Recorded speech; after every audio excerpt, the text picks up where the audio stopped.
Eu estou pregando na série O Criador dos Céus e da Terra. Na semana passada eu falei para vocês sobre o Criador dos céus. Hoje eu quero falar para vocês sobre o Criador da terra. E por que é tão necessário que nós reflitamos um pouco a respeito do Deus que nós cremos?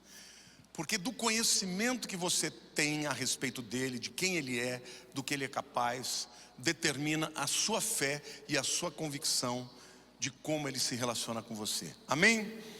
Então, eu queria começar a mensagem de hoje lendo de novo Gênesis capítulo 1, versículo 1, que diz assim: no princípio criou Deus os céus e a terra.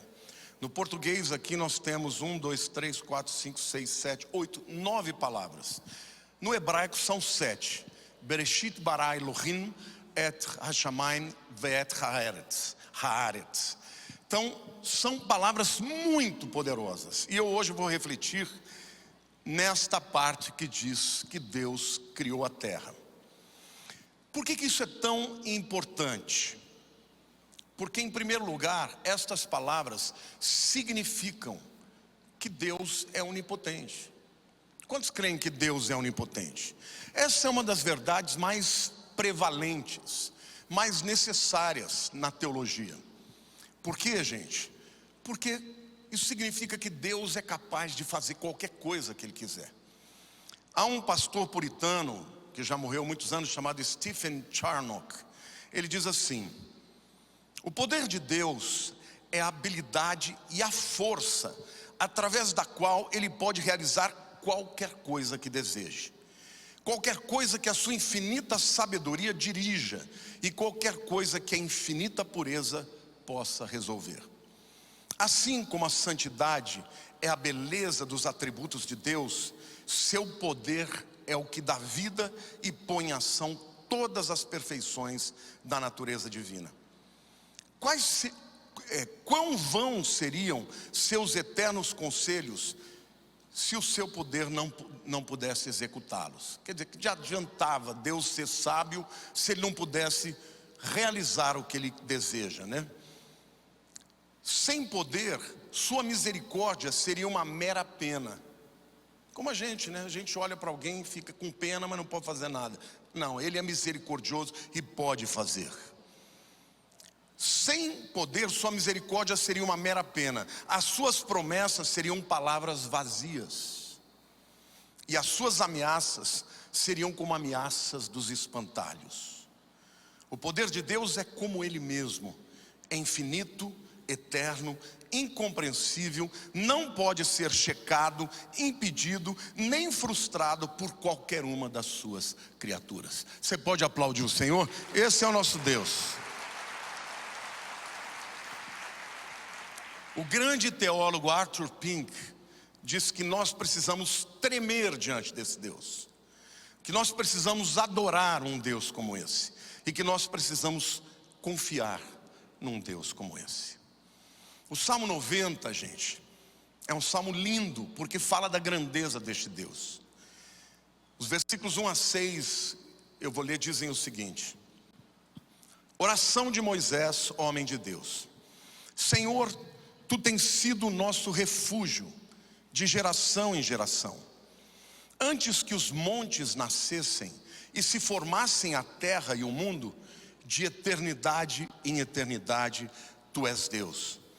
Tu reduzes o homem ao pó e dizes: tornai filho dos homens, pois mil anos aos teus olhos são como o dia de ontem, que se foi, e como a vigília da noite. Ou seja, Deus é muito mais eterno, né? Isso até é uma colocação que não faz muito sentido, mas Ele é muito mais longevo do que o homem, né? 1000 anos para o homem é alguma coisa que não dá nem para pensar, né? Para Deus é como se fosse um dia, né? E Deus reduz os homens ao pó e diz: tornai filho dos homens, pois 1000 anos aos teus olhos são como o dia de ontem, que se foi, como a vigília da noite. Tu os arrastas na torrente, são como um sono, como a relva que floresce de madrugada. de madrugada viceja e floresce, à tarde murcha e seca. Nós somos assim perante Deus, como uma florzinha que nasce e morre no mesmo dia. Este texto também nos mostra, gente, que Deus é onipresente. Esses são atributos que nós já ouvimos falar, né? Mas esse texto, ele é pertinente que nós reflitamos sobre isso. O que significa? Que Deus iniciou todas as coisas, o cosmos como um todo. Mas Ele não só criou, como Ele esteve presente em todo o tempo da sua criação. A.W. Tozer, também um grande escritor, escreveu o seguinte: o que a imanência divina significa na experiência cristã? Imanência significa que Deus, Ele se manifesta em toda a sua criação. E o que isso significa na experiência cristã? Preste atenção. Significa simplesmente que Deus está aqui. Diga assim: Deus está aqui. Não há nenhum lugar que Ele não esteja. Nenhum ponto é mais próximo de Deus do que um outro ponto. Em qualquer lugar que estejamos tão próximos de Deus quanto em outros lugares. Deus está aqui quando ignoramos completamente a sua presença. Mas Ele se manifesta somente quando temos consciência da sua presença. Pelo nosso lado, precisamos nos render ao Espírito de Deus, porque o seu trabalho é nos revelar o Pai e o Filho. Se nós cooperarmos com Ele em obediência e amor, Deus se manifesta a nós. E esta manifestação fará a diferença entre uma vida cristã nominal e a vida radiante com a luz da sua face. Então, queridos, quando eu e você cantamos: perto quero estar, junto aos teus pés, isso daí não significa que nós queremos estar fisicamente perto dele, mas queremos estar com o nosso coração perto dele. Porque, queridos, Deus, Ele é tão próximo de você quanto a sua alma. Deus é tão próximo de você quanto os segredos mais profundos. Deus, Ele está em todo lugar. E não é maravilhoso isso, gente? A palavra de Deus diz que Ele é o Altíssimo, que Ele habita no mais alto lugar, mas Ele também habita com contrito de espírito. Amém? Glória a Deus! Não é maravilhoso saber que Deus habita com você quando você está naquela situação que ninguém quer estar perto? Deus está com você. Não é lindo isso? Então, gente, muitas vezes a gente gosta de orar em clamor, né? E a gente levanta a voz. Eu mesmo choro, oro. Quando eu vou para a fazenda, eu gosto às vezes de andar, porque eu dou uns gritos. Eu gosto de falar alto com Deus. Eu gosto de clamar a Deus. Mas, gente, não pense que você precisa gritar como se houvesse um abismo da ausência de Deus. Não. Antes da tua palavra sair na sua boca, Ele já te ouviu. Você pode aplaudir o Senhor? Ele está perto. Então, por que às vezes a gente sente que Ele está tão longe? Isso tem muito mais a ver com a nossa atitude, o nosso coração, do que com Deus. Porque, como disse o Tozer, a imanência de Deus determina que Ele está em todo lugar, mas nem todo mundo vai sentir a sua presença, porque Ele se revela para quem o ama, para quem o busca. Buscar-me-eis e me achareis, quando me buscardes de todo o coração. Não é maravilhoso isso, gente? Eu me lembro que minha mãe morreu no dia 14 de dezembro de 2002. Foi o dia mais difícil da minha vida. Foi num sábado. E eu tive que enterrá-la no domingo. E eu me lembro que no sábado anterior, eu estava numa campanha com a igreja. Eu falei: domingo que vem todo mundo aqui, que eu vou orar e ungir por todo mundo. E aí minha mãe morre no sábado seguinte. Eu estava devastado, a minha vontade era fugir, ficar sozinho. Mas eu disse para Deus: Senhor, eu disse que eu ia orar para as pessoas, pelas pessoas. Eu preciso que o Senhor me visite. Eu preciso sentir a tua presença, porque eu estou muito vazio. Eu estou muito triste, queridos. E naquele dia Deus me encheu, Deus me visitou. Era como se eu estivesse numa redoma, como se eu estivesse imerso na presença, na glória de Deus. E eu preguei naquele dia, ungi todas as pessoas. O meu irmão falou: mas como você fez isso? Eu falei: foi o Senhor que fez. Ele me guardou, Ele me encheu. E eu posso dizer para vocês que eu estava absolutamente protegido, imerso pela presença de Deus. Eu amo o meu Deus, eu amo sentir a sua presença. Eu amo buscá-lo na madrugada. Eu amo me prostrar perante Ele. Eu amo quando Ele me visita. Quando Ele me visita, eu estou pleno. Então, meus queridos, eu quero dizer para você, para muitos Ele é só o Criador, mas para mim e para você Ele é o nosso Abba, é o papai, é aquele que quando você invoca Ele ouve, é aquele na presença de quem você pode entrar em qualquer momento e abrir o seu coração, porque Ele sempre estará lá para te entender. Amém, glória a Deus. Eu quero te dizer, se você não está sentindo a presença de Deus, você não sabe o que está perdendo. Mas pastor, como é que eu posso? Busque-o de todo o coração. Diga para Ele. Vocês pensam que não há momentos da minha vida que eu também fico frio? Há momentos que eu não sinto a presença de Deus e eu brigo com Ele. Senhor, o que está acontecendo? Por que eu não estou sentindo a Tua presença? E quando eu busco de todo o coração, Ele me visita. E eu sinto a sua presença. Ele é onipresente, Ele está na tua vida, Ele está no teu coração. Amém, igreja? Aplauda ao Senhor.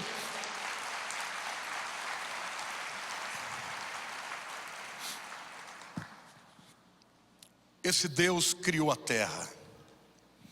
E eu queria que você agora refletisse comigo.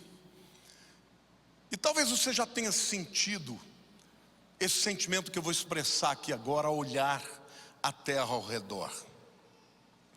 Você já olhou ao redor e viu algo tão belo que você falou: não, isso não pode ser, isso não pode ter vindo do nada, isso tem que ter um Deus que fez algo tão lindo. Já teve esse sentimento? É lindo, né? Eu quero citar aqui algumas coisas extraordinárias da terra que Deus criou.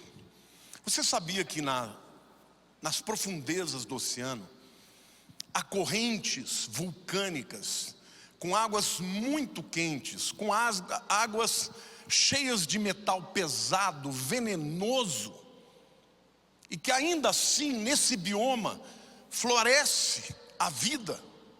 Você sabia disso? Você sabia que no planeta Terra existem águas quase que congeladas no Ártico, de onde vem uma vida exuberante, um ciclo de vida maravilhoso, de animais que dependem um do outro e que podem viver naquelas condições inóspitas? Você sabia que nas areias do deserto, que você vê e não vê absolutamente nada, também explode a vida? Com seres que rastejam e que vivem debaixo da terra. Gente, o nosso Deus, Ele criou essa grande diversidade. Amém? Isso é a assinatura da sua glória, do seu poder, irmãos. O nosso Deus criou a terra que vivemos. Eu queria que você pudesse enxergar a Deus na natureza, comparando algumas coisas que o homem fez com aquilo que Deus criou. Em primeiro lugar, eu quero que você compare o ar-condicionado que os homens fizeram com o ar-condicionado divino. Eu sempre digo que o camarada que inventou o ar-condicionado teve uma revelação. Porque eu vou te contar, é bom, né? Mas vocês sabiam que a colmeia das abelhas, ela mantém a temperatura interior necessária para a vida das abelhas em 34,4 graus. E ela consegue manter essa temperatura mesmo que fora esteja 15 graus para cima ou para baixo. A colmeia tem um sistema perfeito de ar-condicionado muito superior ao ar-condicionado dos homens. Vamos comparar as máquinas humanas com a máquina divina. O seu coração, por exemplo, é uma máquina que bate 100 mil vezes por dia, durante 70, 80, 90, 100 anos. Que máquina humana dura tanto tempo assim? Não se compara. Eu quero comparar também o sonar feito pelo homem com o sonar de Deus. Vocês sabem, né, que os submarinos, eles utilizam do sonar que envia uma onda sonora, e essa onda sonora ela bate nos objetos sólidos e rebate e traz de volta, e no sonar você consegue ver inclusive a forma do obstáculo que está à frente do submarino, e dessa maneira ele pode viajar em lugares onde praticamente não se vê nada.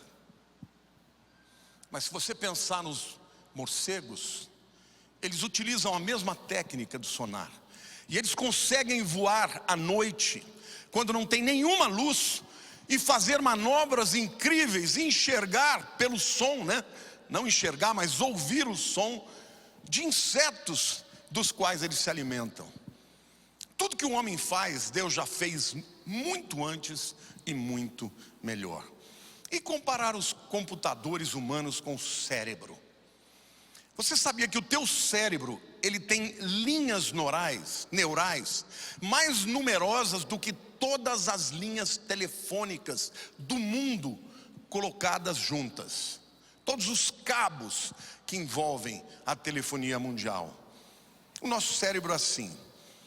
O seu corpo tem aproximadamente 200 mil células de calor para detectar o calor. 500 mil células que detectam pressão, o toque. 3 a 4 milhões de células receptores de dor. Tudo isso ligados ao seu cérebro. Além disso, sinais do ouvido, dos olhos, do nariz, da língua, da pele e daí por diante. Se a gente comparar o GPS de hoje, os Wazes da vida e o sistema de GPS são maravilhosos, né?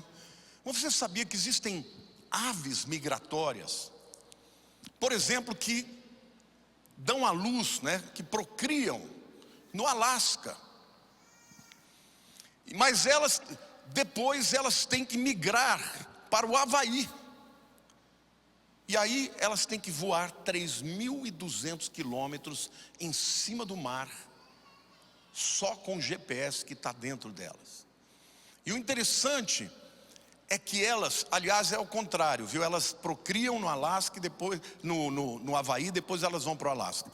No verão elas vão para o Havaí, para o Alasca, e no inverno elas vão para o Havaí. Só que quando elas migram, algumas semanas depois que os filhotes nasceram, os filhotes ficam para trás, e eles chegam à maturidade sozinhos, e de repente, na hora certa, eles alçam voo e fazem o mesmo caminho que os seus pais fizeram, sem nunca ninguém ter lhes ensinado. Quem fez isso? Foi Deus. Eu estou dizendo isso tudo, gente, só para dizer para você, quem é o Deus que governa essa bagaça aqui? Quem é o Deus que é Senhor dos senhores? Eu quero que você confie nele e que você entregue o teu caminho a ele.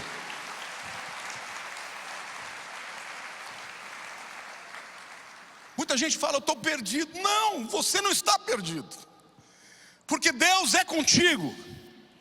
Muitas vezes você não tem as respostas, você não sabe os caminhos. Entrega o teu caminho ao Senhor, confia nele e tudo ele fará. Amém, irmãos? Mas às vezes a gente erra. Deleita-te do Senhor, ele satisfará os desejos do teu coração. Mas em que seguida ele diz: não confie no seu próprio, não te estribes no teu próprio entendimento, reconhece-o em todos os caminhos e ele endireitará as tuas veredas. Quando você entrega a tua vida para Deus, até quando você erra, você acerta, porque Deus faz isso. Ele usa até dos teus erros para te trazer de volta. Porque Ele é Pai, e Ele é gracioso, e Ele é poderoso. Você não está sozinho, você não está perdido. Há um Deus que te ama e se importa com você. Qual é o seu papel? Buscá-lo, buscar nele a direção, porque Ele há de te dirigir. E se a gente comparar então as máquinas fotográficas de hoje, que são espetaculares, com o olho humano? Quem é melhor? Ainda não inventaram a máquina que possa expressar exatamente aquilo que os nossos olhos veem. Os nossos olhos são extraordinários, gente. Eles têm, primeiro, foco automático. Não é que nem aquelas máquinas que você faz assim, fica embaçado. Até as grandes máquinas, eu fico brigando às vezes com o pessoal aqui, porque eu estou vendo lá de casa, né, a transmissão, a máquina virou, fica 2 segundos blur, né, fica, como é que chama, nublada. O olho humano não tem isso não, irmão. É foco automático, visão binocular. Você vê muito mais pixels do que qualquer máquina humana. Tudo que Deus faz é melhor, irmãos. E se Deus te fez desta maneira, é porque Ele tem um propósito extraordinário para a tua vida. Aplauda mais, é para o Senhor. Ele merece toda a honra e toda a glória.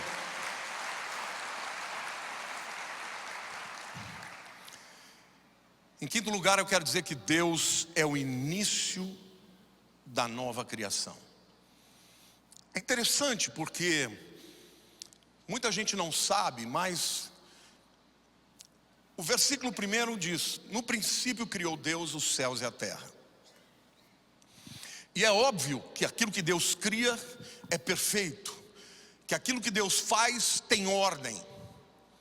Mas quando chega o versículo 2, a nossa tradução diz: e a terra era sem forma e vazia. Mas essa não é a tradução correta do hebraico. No hebraico é: e a terra se tornou um caos. Versículo 2 fala de que algo aconteceu para que a terra que foi criada de maneira perfeita se tornou um caos. E os teólogos, na grande maioria esmagadora, acreditam que foi a rebelião de Lúcifer. Quando Lúcifer, lá no céu, decidiu que ele ia ser maior do que Deus, de que ele estabeleceria o seu trono acima de Deus, ele foi expulso do céu com 1/3 dos anjos e houve um cataclisma no universo. E a terra então, que já tinha sido criada, ficou um caos. Essa talvez seja a melhor explicação da existência dos dinossauros, que seriam seres da primeira criação. A partir do versículo 3, Deus começa a criar novamente, a fazer com que o caos seja transformado em ordem. E é interessante porque o versículo 1, quando fala de criar, no hebraico é bará. Bará é criar do nada. Deus inventou a matéria do nada. Mas a partir do versículo 3, o fazer que aparece ali, as ações de Deus, no hebraico é assá. Ele fez. E aí você vê claramente a diferença entre criar e fazer. Você cria do nada, você faz usando a matéria que já existe. Então quando Deus começou a fazer tudo de novo, Ele usou a matéria que já tinha. Então essa é a razão porque você encontra fósseis desta primeira criação, que você encontra evidências e resquícios de uma criação anterior a esta criação que nós temos, que Gênesis relata de maneira tão poderosa. Mas uma coisa importante, gente, e aqui fazendo uma reflexão mais voltada para o lado espiritual. Deus, em primeiro lugar, Deus e não o homem, é a origem e o fim de tudo. Repita comigo: Deus e não o homem é a origem e o fim de tudo. O texto começa dizendo: no princípio Deus. Por que eu estou falando isso? Porque nós estamos vivendo num tempo em que claramente as pessoas querem tirar Deus da equação. tirar Deus da história, tirar Deus das mentes das pessoas. Agora, esta é uma verdade fundamental da teologia, porque toda vez que o homem se afasta de Deus, o que acontece? O caos. Você olha ao redor e está vendo o mundo caminhando para o caos? Sim, por quê? Basicamente a resposta é porque está se afastando de Deus. Deus é o início de tudo e é o fim de tudo. Ele é a origem e é o destino, a razão e o motivo. Então na sua vida, meu querido, ainda que você não tenha todas as respostas, ainda que você não conheça todas as coisas, coloque Deus no centro da tua vida e Ele vai fazer com que a tua vida parta para longe do caos. E Deus, Ele vai restaurar a sua vida, a tua casa, a tua família, porque é assim que acontece todas as vezes que o homem decide fazer aquilo que Deus não disse que deveria. Ele caminha para o caos. A segunda reflexão que eu quero fazer aqui é que Deus é um Deus que recria sempre. Houve o cataclisma, a batalha com Lúcifer, a terra ficou um mess, né? Ficou completamente bagunçada, caótica. Mas Deus falou: não, a terra é minha, eu vou refazê-la. E a mesma coisa aconteceu na criação do homem. O homem pecou, foi morto espiritualmente, depois posteriormente fisicamente, mas Deus falou: não vai ficar assim, eu vou recriá-lo. E aí Ele estabelece um plano de salvação através de um inocente que morreria no lugar dos culpados. Então você vê ao longo da história e no Velho Testamento vários sacrifícios que apontam para o sacrifício supremo, que é o sacrifício de Jesus. Mas antes disso acontecer, tem que entrar na equação a pessoa do Espírito Santo. Quando a gente vê lá em Gênesis 1, 2 e 3, né? A terra, porém, era sem forma e vazia, que eu estou citando como está na Bíblia, mas a melhor tradução seria: e a terra se tornou um caos. Havia trevas sobre a face do abismo, e o Espírito de Deus pairava por sobre as águas. Disse Deus: haja luz, e houve luz. Antes de qualquer recriação, o Espírito Santo tem que agir. Diga assim: antes de qualquer recriação, o Espírito Santo tem que agir. No novo nascimento é a mesma coisa. Olha o que diz João capítulo 16, versos 7 a 11. Jesus está falando com os discípulos, né, sobre ele ir para o Pai. Ele diz assim: mas eu vos digo a verdade, convém-vos que eu vá, porque se eu não for, o Consolador não virá para vós outros. Se porém eu for, eu vou-lo enviarei. Quando ele vier, convencerá o mundo do pecado, da justiça e do juízo. Do pecado porque não crê em mim, da justiça porque vou para o Pai e não me vereis mais, do juízo porque o príncipe deste mundo já está julgado. Querido, quantos aqui tem alguém na sua família que não se converteu ainda? Nem a pessoa mais inteligente e sábia do mundo consegue converter uma pessoa. Sabe quem converte? O Espírito Santo. Diga assim: o Espírito Santo. É Ele que opera. Então eu quero te dizer, meu querido, se você tem um marido, que é aquele marido que te persegue por causa da tua fé, dobra o teu joelho e invoca a Deus e pede ao Espírito Santo que Ele opere, que Ele salve. E ninguém resiste ao Espírito Santo. Glória a Deus, irmãos. Glória a Deus, irmãos.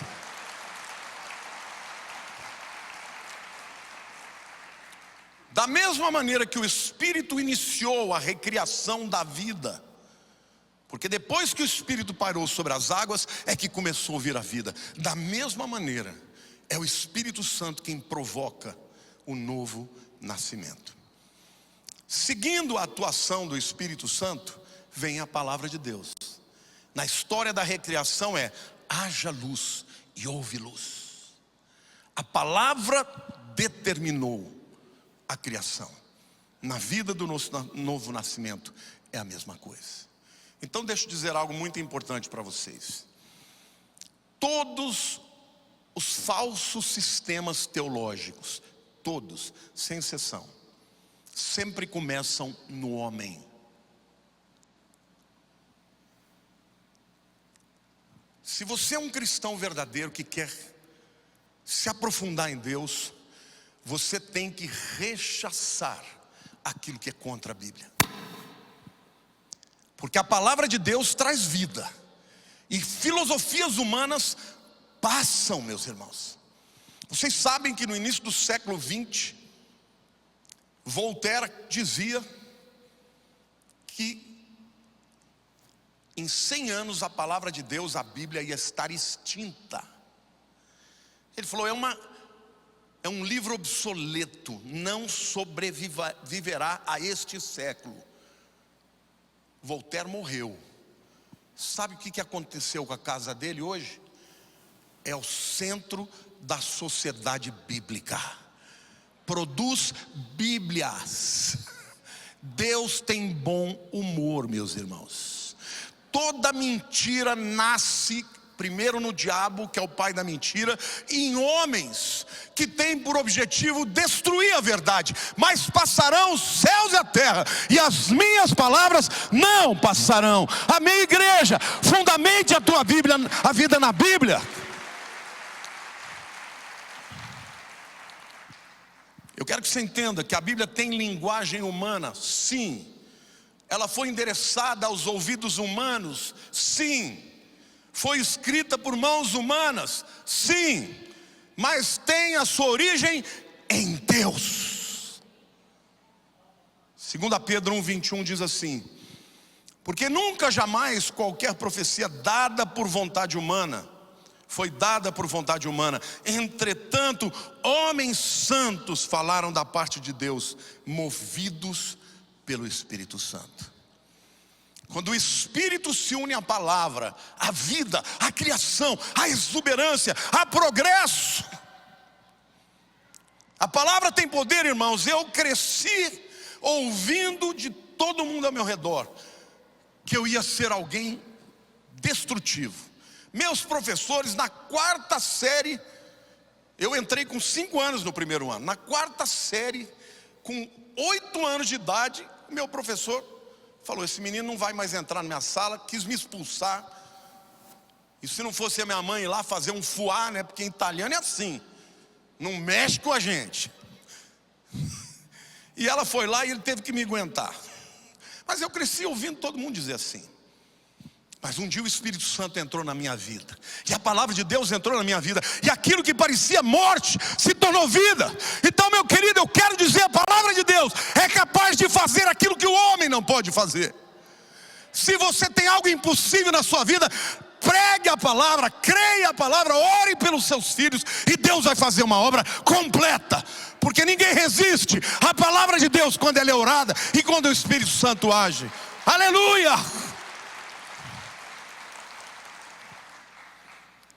Então quem faz a obra é o Espírito, através da palavra. A alma é salva, se arrepende, crê, serve ao Senhor. Mas o início do novo nascimento também vem em Deus, porque é Ele quem nos escolhe. E eu quero ler para vocês aqui Efésios capítulo 1, verso 4 a 7. Eu quero que você leia esse texto pensando em você.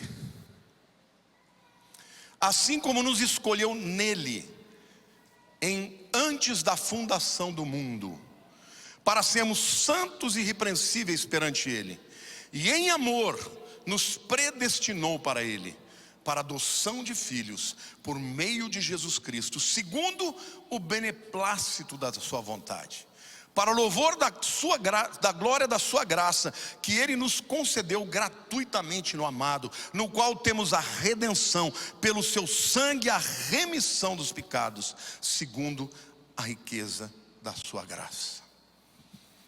Houve um dia na história que você falou sim para Deus. Quantos aqui já falaram sim para Jesus? Mas eu quero dizer para você, que na eternidade, Deus já tinha visto alguma coisa e disse assim: aquele menino aquela menina, aquele senhor, aquela senhora é meu. Ele vai se converter, porque eu vou persegui-lo até que ele se renda a mim. Você está me entendendo? Não pense que você foi o bam, que você foi maravilhoso. Não, foi Ele. Ele criou as circunstâncias, Ele te cercou, Ele fez você nascer na família que você nasceu. Ah, mas então Ele escolheu errado, porque é uma família tranqueira. Mas aquilo lá foi necessário para que um dia você se rendesse a Ele. Ele na eternidade vos predestinou, vos escolheu, te chamou. Amém? Diga assim: tudo começa em Deus. Amém, igreja? Glorifica ao Senhor, aplauda Ele.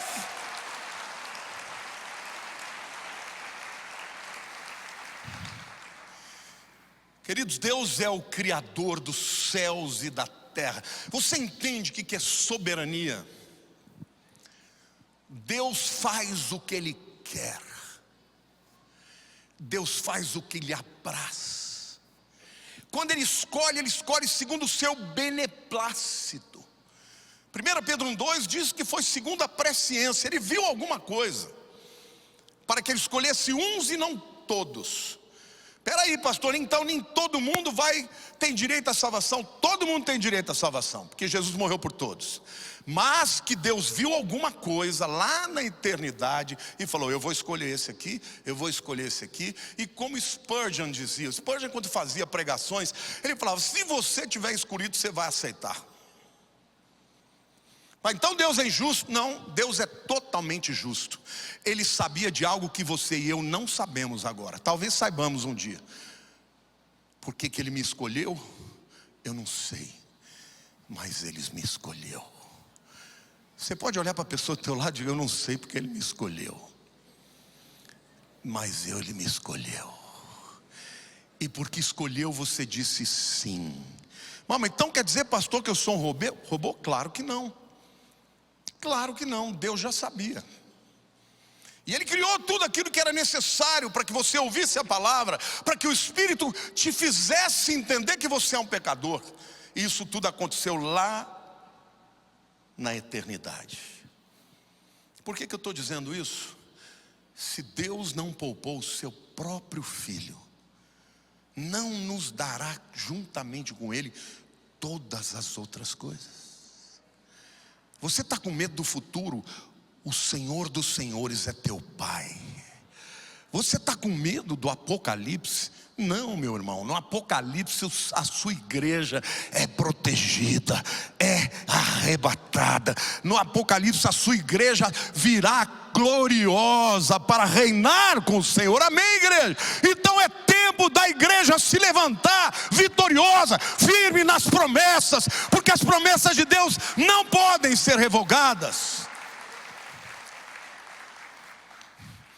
O texto que eu comecei lendo, dizendo que se Deus não fosse onipotente, as suas promessas seriam vazias, as suas ameaças como um espantalho, porque espantalho fica no meio da plantação para espantar os bichos, mas não faz nada, porque ele é só um espantalho. Mas o que Deus fala, Ele cumpre, porque Deus é esse Deus todo-poderoso, Ele cuida dos seus. Então você, pai que está me vendo, você, mãe, há promessas de Deus para a sua família. Crê no Senhor Jesus e tu e tua casa serão salvos. Não desista, continue orando, porque tem uma promessa de Deus que diz assim: todas quantas são as promessas de Deus, tem nele o sim e por ele amém, para a glória de Deus por nosso intermédio. Quando você ora em cima de uma promessa, meu irmão, não tem como Deus dizer não. Ele vai dizer sim. Todas, repita comigo, todas. Quantas são as promessas de Deus? Tem nele o sim e por ele o amém, para a glória de Deus por nosso intermédio. Você tem que fazer parte disso, porque a promessa está feita, mas a apropriação dela é sua. A vontade de Deus para a tua vida é que você seja luz do mundo e sal da terra. A vontade de Deus para a tua vida é que você seja mais do que vencedor. A vontade de Deus para a tua vida é que você possa glorificar o nome dEle e envergonhar o império das trevas. E eu quero terminar esta palavra lendo Efésios capítulo 1, versos 5 a 10.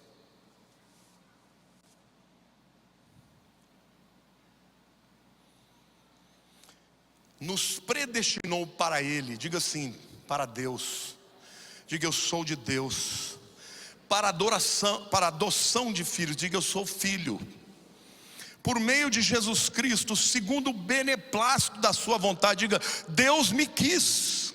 Gente, tem gente que foi abandonada, filhos que foram deixados na porta, mas ainda que os pais humanos façam isso, Deus te escolheu, Ele te criou, e Ele tem um chamado para você, em primeiro lugar, através de Jesus, para te tornar um adotado, para louvor e glória da sua graça. Você não foi criado para ser uma tranqueira, você foi criado para que quando você ande nesta terra, as pessoas olhem e falam, o que é isso? Que favor é esse? Que graça é essa? É a glória de Deus. Amém? A tua história, a tua vida não depende das circunstâncias. As circunstâncias são determinadas por uma série de elementos no mundo natural, mas você vive e adora um Deus sobrenatural. E aí diz, para louvor da glória da sua graça, que Ele nos concedeu gratuitamente no amado. Diga assim, eu não mereço nada, mas agradeço, porque gratidão vem de graça, no qual temos a redenção. Sabe o que é redenção? Redenção é libertação mediante um preço pago. Diga assim, eu fui comprado, aleluia, pelo seu sangue, a remissão dos pecados. Aonde abundou o pecado, superabundou a graça. Quantos aqui sabem que foram perdoados? Quando o diabo vier te acusar, fala, vai para lá, Satanás, os meus pecados já estão gravados na cruz do Calvário.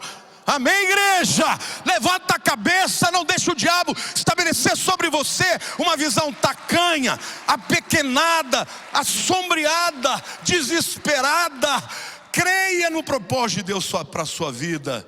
E aí ele diz, segundo a riqueza da sua graça, que Deus derramou abundantemente sobre nós, em toda sabedoria e prudência, desvendando-nos o mistério da sua vontade.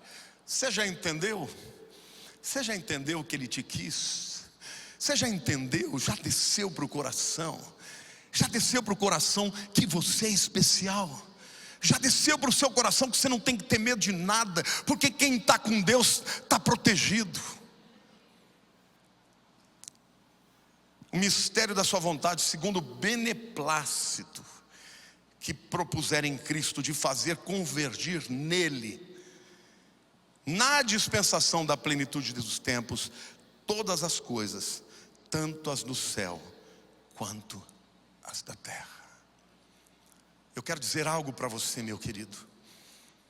Tudo que está acontecendo na história, o livro de Apocalipse fala, Jesus fala sobre isso. Os homens podem se levantar, podem espernear, podem tentar impedir, mas tudo está acontecendo como previsto. Você e eu fazemos parte disso. Amém? Então sabe o que você precisa fazer? Você precisa entregar a sua vida, os seus problemas, o teu coração, porque você nunca vai ser feliz, nunca vai ter uma vida equilibrada se você não estiver no centro da vontade de Deus. Se você não fizer de Deus o alvo da sua vida, se você não entender o propósito que Deus tem para você, a tua vida será chata. Você estará a vida inteira correndo e vagueando à procura de objetos que possam preencher o vazio. Quem preenche o vazio do coração do homem é Deus. Então viva para Ele. Deus está no controle. Nesse ano de 2021 eu busquei a Deus, o Senhor falou, declare o ano de 2021 como o ano das promessas.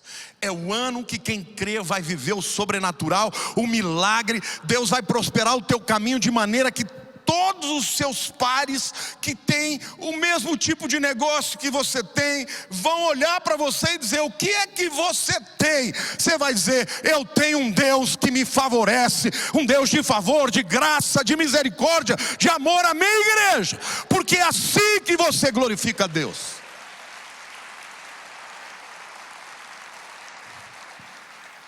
Este é o propósito de Deus para a igreja de Cristo. Porque a igreja precisa ser um farol que aponte para o Senhor. As respostas, eu observo muito a tendência humana, né? Uma tendência de tribalismo, né? De nós contra eles.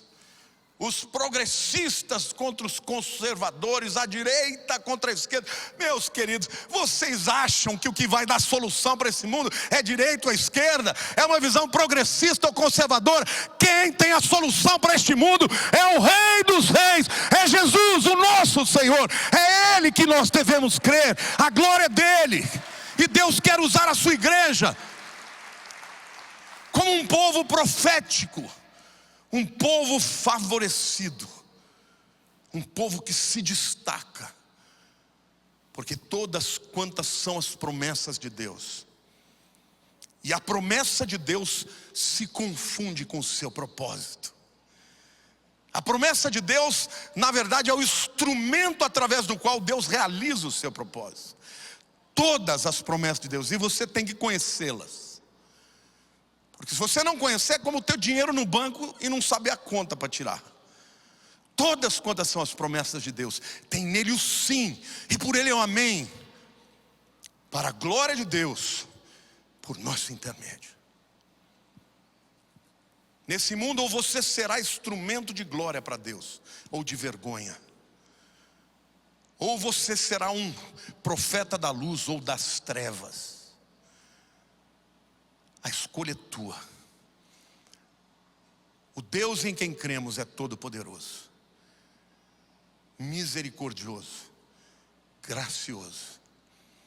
E Ele vai realizar os seus propósitos, comigo ou a despeito de mim, com você ou a despeito de você. De que lado você vai estar? Dos vencedores ou dos perdedores? Eu queria que você fechasse seus olhos agora.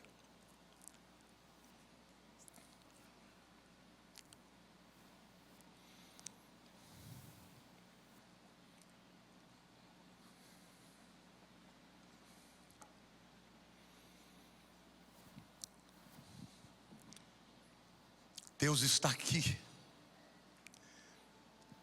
porque Ele está em todo lugar. Mas Ele quer entrar no seu coração. A Bíblia diz que o Espírito Santo tem ciúmes de nós. A Bíblia diz que o Espírito Santo fica triste quando nós colocamos o nosso amor em algo mais do que nele. Mas ainda assim Ele não nos abandona. Ele pode ficar entristecido, Ele pode até ficar apagado, mas se houver um pedido sincero de Senhor, me perdoa, Ele vai se mover na tua vida, vai se mover na tua história, no teu coração. E eu quero dizer para você que está me vendo, talvez ao redor desse mundo inteiro, e também com vocês que estão aqui, toda vez que o nosso coração é tomado por sentimentos que são ruins, como ódio, rancor, desamor, ressentimento, depressão, tristeza, isso é um distúrbio, isso é um caos, que pode ter origem fisiológica, mas antes da origem fisiológica é espiritual. E o máximo que os homens podem te dar é um paliativo, um remédio para amainar a dor. Mas o Espírito de Deus é vida. Ele trouxe vida ao caos. E hoje Ele está dizendo para você que Ele é capaz de se mover em você. Senhor Deus, Deus, eu te peço agora, Espírito Santo, vem falar com esse povo. Se houver alguém aqui, Senhor, amarrado por dores, por sentimentos, se houver alguém aqui, Senhor, que não teve uma experiência verdadeira contigo como Senhor e Salvador, Jesus, que o teu Espírito convença agora, e que esta vida se renda ao Senhor. Por isso eu quero começar a orar por você que está aqui presente, mas também por você que está me vendo pela internet. Se você hoje quer entregar a tua vida, o teu coração ao Espírito Santo, ao Senhor Jesus, para que Ele entre na tua vida e faça a diferença, traga algo novo, traga um novo nascimento, uma nova esperança, que Ele mude, que Ele transforme o caos em vida. Não se esqueça, é o Espírito e a palavra. E a Bíblia diz que quando você recebe essa mensagem, isso também tem que atuar no Espírito e na palavra. Porque o coração é o Espírito, se crê para a justiça, mas a boca é a palavra, se confessa para a salvação. Então hoje, Senhor, Senhor dos senhores, eu oro para que as cadeias sejam quebradas, para que se houver alguém aqui, Senhor, que precise declarar verdadeiramente o teu senhorio, que hoje seja um dia de libertação. Se há alguém aqui que quer fazer essa oração comigo, eu vou te ajudar a fazer essa oração. A igreja fica com os olhos fechados. Eu quero que você se levante a sua mão onde você estiver, para que eu ore por você. Graças a Deus. Fique com a mão levantada. Há mais alguém? Graças a Deus ali também. Graças a Deus. Há mais alguém aqui? Graças a Deus. Graças a Deus. Aleluia. Aplauda a igreja. Deus está salvando pessoas. Deus está operando, e você também. Eu vou pedir para você ficar de pé. Você que fez esta oração, fique de pé, que quer fazer essa oração comigo. Onde você estiver, eu vou orar com você. Põe a mão no seu coração e diga assim: Senhor Jesus. A igreja ora junto, diga: Senhor Jesus, eu entrego a minha vida ao Senhor. Eu creio que o Senhor vai mudar o caos da minha vida, vai perdoar os meus pecados e escrever o meu nome no livro da vida. Eu me entrego ao Senhor hoje, Senhor, para que a partir de hoje o Senhor faça tudo novo na minha história. Perdoa os meus pecados, escreve o meu nome no livro da vida. Fique de pé ainda. Temos aqui uma pessoa, outra aqui, outra ali. Por favor, os diáconos, cheguem até eles. E você que está me vendo aqui, querido, que fez essa oração, coloque o seu nome nesse QR Code aí, ó. Está escrito aceitar a Jesus, para que nós saibamos de você e possamos orar por você. Igreja, quantos aqui foram encorajados pela palavra de Deus hoje? Então fique de pé, vamos adorar o Senhor. Ele é Rei dos Reis, Ele é o Criador dos céus e da terra. Senhor, agora olha o coração de cada pessoa, cada aflição, cada desespero, cada pensamento ruim. Ó Deus, alguns estão vivendo debaixo de culpa e acusação. Alguns, Senhor, não estão encontrando a saída, Senhor. Mas hoje eu quero declarar sobre a vida deles, que do mesmo jeito que o Senhor refez a terra, o Senhor vai refazer a vida deles, Senhor. Este ano, o ano da promessa, o Senhor vai fazer um rebuliço, uma restauração na vida daqueles que nunca imaginariam ser possível, Pai. Para a honra e glória do Teu nome, levanta-os, ó Deus, e que eles possam ser libertos de tudo aquilo que está sendo ó Pai, um impedimento, Senhor. Um impedimento para que flua o Teu mover. Senhor, eu declaro a graça, o Teu favor sobre a vida deles. Eu declaro uma experiência sobrenatural sobre a vida deles. Senhor, eu declaro que não importa o que eles façam, neste ano eles serão levantados e favorecidos, e o milagre na vida deles será o motivo do louvor ao Teu nome, glória para o Teu nome. Mas, queridos, eu quero dizer para vocês, a coisa mais importante na vida de vocês é buscar a Deus. Tudo que nós fazemos ou temos nesse mundo são meios, instrumentos, mas o fim é glória para Deus. Então ore comigo, diga assim: Senhor, eu entrego a minha vida, eu entrego os meus problemas que não são grandes para ti, que o Senhor use deles para que eu coloque o Senhor no centro da minha vida. E eu creio que a tua promessa se cumprirá na minha vida. Pai, que a graça do Senhor Jesus, que o amor de Deus, o nosso Pai, e as consolações do Espírito Santo sejam com todo o teu povo, todos os dias, até a consumação do século.